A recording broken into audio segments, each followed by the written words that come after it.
In front of me is LG K62+, and let me show you how to block a number on this device. So first of all, you need to open your phone dialer. Once you're in dial panel, just tap on more icon and select call settings. Here you will notice call block and decline with message, so smoothly mark it.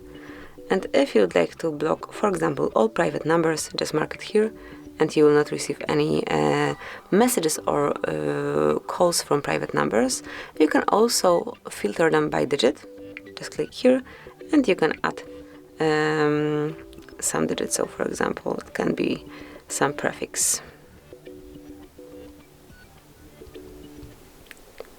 And then numbers with those digits will not be able to reach you.